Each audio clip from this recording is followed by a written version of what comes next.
じゃあ最初の総論からいこうよ。まず総論から出会い方、出会い方、総論から言うと、俺のその狙い方って、季節ごとにどこにでかいのが寄る時期はいつかとか、そういうのをこう経験上でこうほらずーっと釣りしてるから分かると、例えばほら東京湾のシーバスとかだと、3月から4月頭ってすごいガサッとワンオク入ってきて、すごいイージーに釣れるじゃない、それと一緒でやっぱりその80アップ90アップのシーバス、例えばほらまさっちも江戸川のあの辺で、でかいのまとまって釣れる時期、時々ねお邪魔しに行くけど、あるでしょ、そのある一定のこの潮にドバッと入るっていう、そういうの結構その大事にしてて、10月のこの潮回りの熊本のその河口周りでこの城が入って地形がこういう風に決まってると、多分90からメーターのは入るとかってある程度予測がつく。ただ最近さ水温がいつまでたっても下がんなかったりとか、その時期のズレっていうのがすごく誤差がどんどん振り幅が大きくなってきてて、でそれをどうやって修正しようかなって考えた時に、これって別のものに関連付けて考えてて、例えばほら桜の開花時期とか、やっぱ植物と鳥で植物とか飼ってる人結構多いよね。虫とかね、ああいうので季節のズレを見る。例えばその秋だとセイタカキリンソウって黄色いやつでバサバサってこうヤブこぎするとくしゃみ出る、あれの花の熟し具合で、今季節これぐらいだから、多分次の大潮か後中かなとか、そういうところでちょっとその季節のズレをアジャストして、まあ遠征なりそのメーターでかいの取れるフィールドに行ったりして狙うようにはしてるかな。レッドは過去メーターが4本4本のフィールドって磯とか川とか全部川。そう、自分も2本なんだけど、両方川なんだよね、でどっちも河口、まあ1本はまあ河口かな、3本がほぼまあ1キロ1キロ、これでかいね。これはでかいですよ。110オーバー、114かな。114、若いね。若いよね。肌の張りが違うもんね。これ高知北部側、でこの時はもうメーターがなんだろう、結構 まとまって入ってる状態。まあ固まってたんでしょ。固まってる、入ってる。連日誰かが釣るみたいな。そう、これ釣る数時間前に小次郎さんが、やっぱり103だか102、104だか釣ってる。数時間前ね。これね、確かね、微妙に記憶が曖昧なんですが、干潮のね、潮がダーッと走ってるじゃない。でね、走ってる時やっぱり釣れるのよ。釣れるんだけど、緩んで潮止まりの時間に入ってきましたって、なんだろう、潮止まりにベタ底りの1時間ぐらい前から潮緩んでタラーってなってきた時にメーターが3番出てたの。だからその一番シーバスが引く大きさって何センチだと思ってる？俺って75センチから80の間、70後半ぐらいのがやっぱり一番元気で暴れてすごい引くんだけど、メーターシーバスって聞くと皆さんなんかめっちゃ引くんじゃないかって思ってるんだけど、案外動きが鈍いっていうかね。実際人間で言えば80歳ぐらいのおじいちゃんだからそんなにね、そう重いしね、トルクはあるんだけど、70代の若さというか、バラバラバラチャーバラバラチャーっていう引きじゃないんだよね。ムンみたいな、あれ絵かけちゃったかなみたいな。95超えてくるとそんな感じだよね。だからやっぱりその高齢なシーバスという点で考えると、潮があんまり突っ走ってる時の捕食って、もしかしたらその食いにくいのかなっていうのがあって、みんなやめちゃうんだよね、釣りをね。底りの時間って水動かないから釣れないだろうと思って、結構だからそのハイシーズンのメーターに絡むのが出るだろうっていうのを予測して遠征した場所では結構その潮止まりの時間っていうのを俺結構大事にしてて、結構手抜かないで釣りすることが多いかな。まずランカーを釣る圧倒的に可能性が高いのが、サデシオが止まった瞬間、もうあと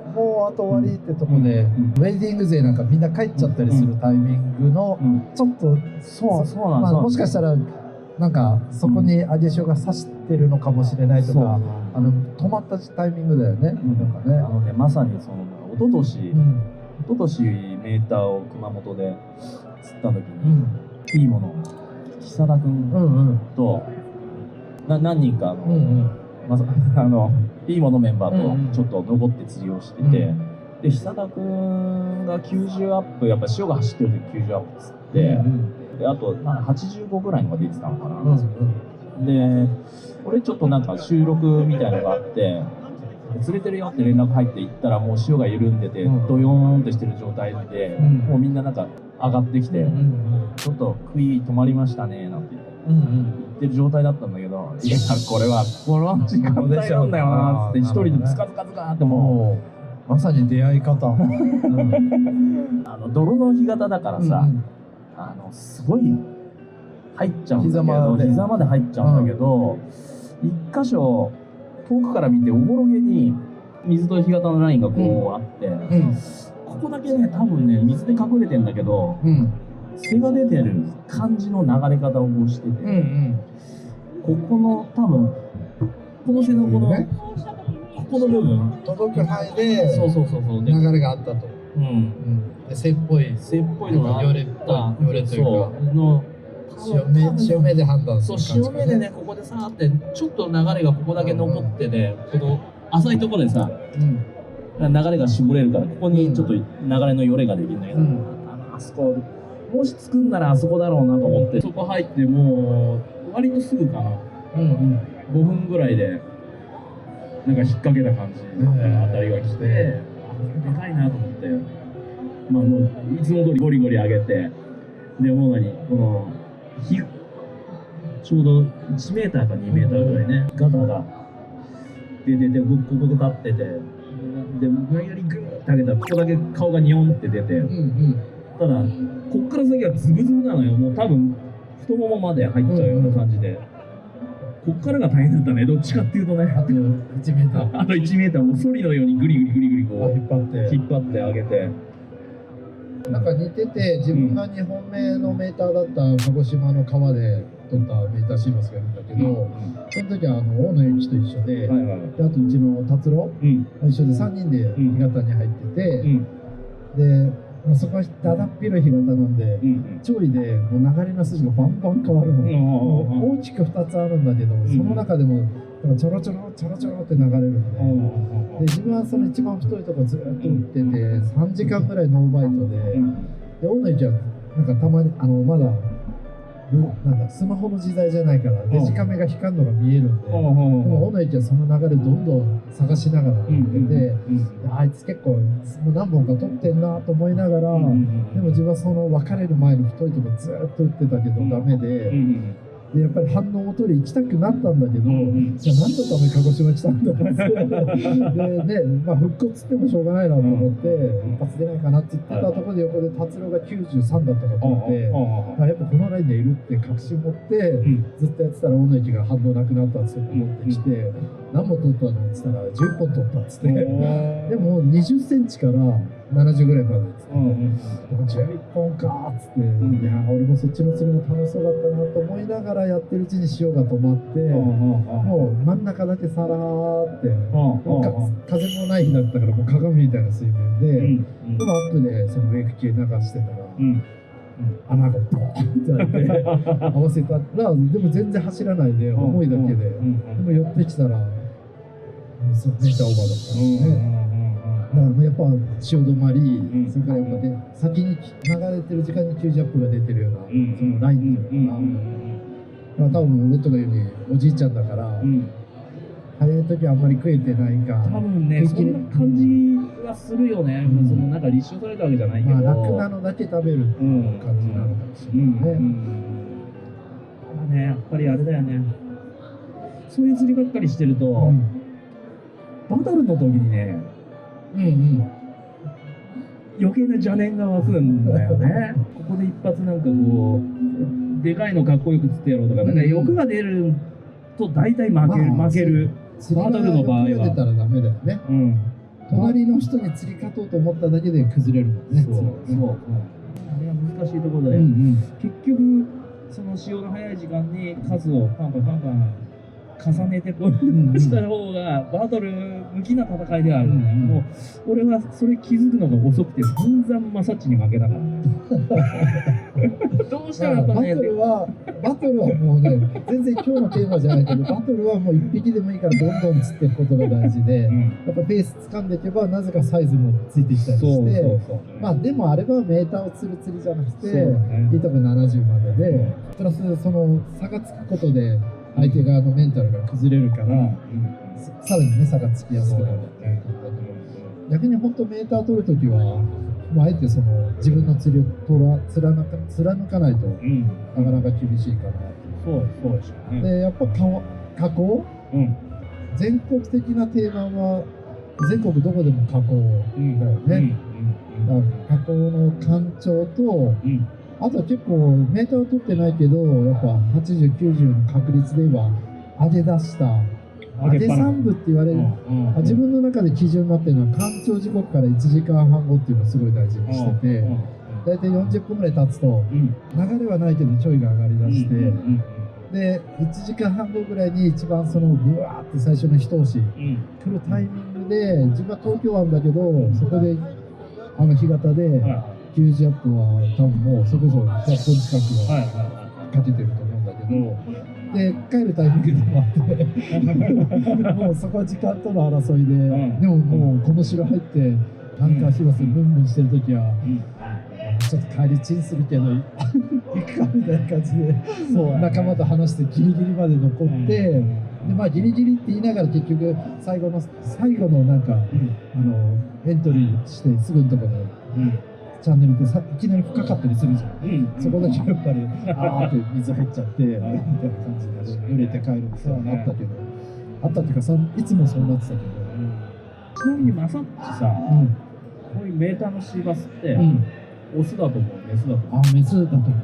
メスでしょ。100% メスだと思うでしょ。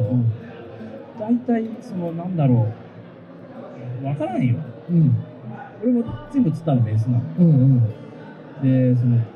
川の加工によってくるのって多分ベイトが豊富とかなんかそういう理由がメインだと思うんだけど、やっぱり体をでかくした方が卵を持てる量が多くなるでしょ。そうだね。となると、例えばそのヤマメってそうだって言われてて、海に落ちるやつがいるサクラマス、あれでサクラマスもほとんどメスでオスってすごく珍しくてほとんどメスなんだよ。で海に落ちて体をでかくしていっぱい卵を持てるようにして上がってきて、川に残ってたオスさんするっていうなんか生態がなんかの本で読んで、なんか鈴木も大分県の川で200匹ぐらいを釣って全部解剖した水産の研究の論文があって97% メスだった。でやっぱりなんかオスは産卵場所にね、行きさえすれば、鈴木って浮遊卵なんで、こうみんなでばらまくようにするじゃん。オスはそこにいればいいから、自分の体を大きくする必要ないから、沖の大体50、60の釣っても50センチ、60センチの入れ食いがほとんどオスらしい。やっぱそう。でもやっぱそれを考えるとやっぱ川なんだよね。加工で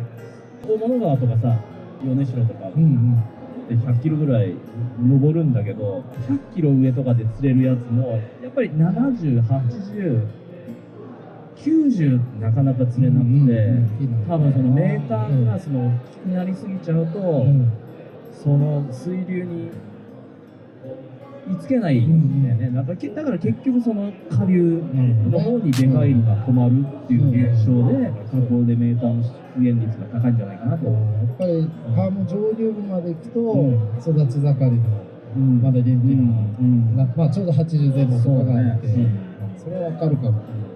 自分1本目が長崎県の、まあ、河口だったんだけど、ほぼ磯と港が混ざったようなところのちっちゃい川の中で釣れたんだけど、釣った魚は磯丸みたいなやつで101センチだったんだけど、それがね、もうめちゃくちゃ引いたの。で、写真見ると若いの。ギンギラギンの感じとかで、だから多分その一帯はベイトが豊富で、魚って年齢で最終的には何年かして死ぬんだけど、食べただけ大きくなるじゃない、だから多分その魚を毎日食べ放題の中でどんどんでかくなっていったから、自分の推測だけど、普通の魚が80センチか90センチぐらいのタイミングでもうメーターに届くぐらい、大ぐらいの才能があったから、ファイトも強烈だったし、最初ちょっと一瞬青物かけちゃったのかって思ったぐらいだったし、でも食い方、勝ち手の上でかけたんで、さすがに絶対しますね、みたいな感じで、全然エラ洗いしなくて、で必死に取って、で後で思えば、やっぱ今のレッドの話をね、合わせれば、ちょっと若いメンバーで、長崎ならありえるし、東京湾はね、やっぱメーターも出るけど、やっぱ90でもう頭にイボがボコボコあって、もう本当におじいちゃん、おばあちゃんっていう魚が多いの。だから、多分東京湾なりの餌だとそこまでが限界、寿命まで。人間と違ってこう食べただけ魚が大きくなってくるので、水槽とかで餌を管理しながら出てたら、10年経ってもちっちゃいじゃない魚って、金魚からしても。そういう点で餌の豊富なとことなんか変わるね。この辺のエリアだとどこが有望なんだろうな。まああと和歌山出てるよね。和歌山。和歌山。あとはこの城がつきやすいとこ。和歌山の河川とか結構有望なんじゃないかなと思うんだよね。旭川とか戸田市川とか、割と川の規模もあって、ベイトも豊富なエリアとか。あとは日本海側のね、鮎の落ちる川は多分この辺から行きやすくて、で有名なとこもあるけど、多分どの川も可能性があって、年によるけど、サヨリが風でガシャンと寄って港の中に入った時とかも、でかいのいっぱい入ってくるじゃん、鈴木も。自分も何回か出会ったことあるし、多分関西だとないけど、東北の日本海側だと、冬アオリイカが弱って、だから10月下旬ぐらいになると、アオリイカが弱って、磯から港からもう水面に浮いたようなパターンがあって、それに鈴木のメーター級、フリーの10キロ級、本マグロが回ってくるっていうのがあって、自分も3回ぐらい挑んだことがあって、でその時は自分は95センチまでしか取れなかったんだけど、自分が行く2日前には102センチが上がってて、ちゃんとビーモのメジャーの上の写真がおじいちゃんがメーター釣ったぞとわけが違う。ちゃんと信憑性のあるメーターが2日前に同じポイントで上がってて、自分もその情報を赤津さんで入って、次の日は自分は3発かけて、1本も取れなかったの。もうブロインのリング全部ぶっ飛ぶとか、全部でかかったから、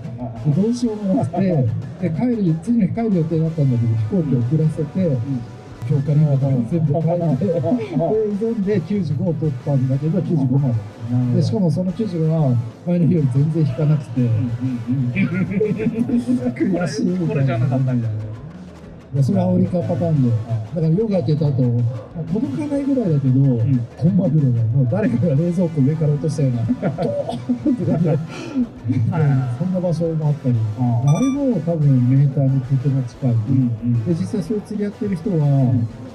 結構メーターを取ってる、実際取ってる人が多いんで、確率で言ったら、なんか出会い方っていう自分の今の結論は、北国の磯が、だからハタハタパターンもそうじゃない、ハタハタパターンか、九州の河口みたいなイメージがある、メーターって全国的に。確率なんかその北国の磯が最高かなと。なるほど。ただ、なかなか難しい。難しいね。ハタハタパターンも最近ちょっと、新潟はめっちゃ行ってたんだけど、やっぱりちょっとね、水温が上がってきたせいか、やっぱハタハタがね、上越のあたり岸に寄らないんだよね。沖では取れてるんだけど、岸に産卵に寄ってこない水温が高すぎて、今やっぱり山形のあたりは割とまだ水温が冷たいから、結構岸に寄って釣れるのだけど、ほらね、あの辺のエリアって新潟に比べて全然人口少ないから、情報も全然出てこない。だけどめっちゃ釣れてるらしいんですよね。だから多分メーターの出会い方で言ったら、やっぱ加工、全国の加工で薄いけどチャンスは平均的にあるっていうのと、東北のハタハタパターンと、あとあんまり世に流れてないけど、そのアオリイカパターン、死滅回遊とか。もうまた行こうと思わないぐらい寒いの。なるほど。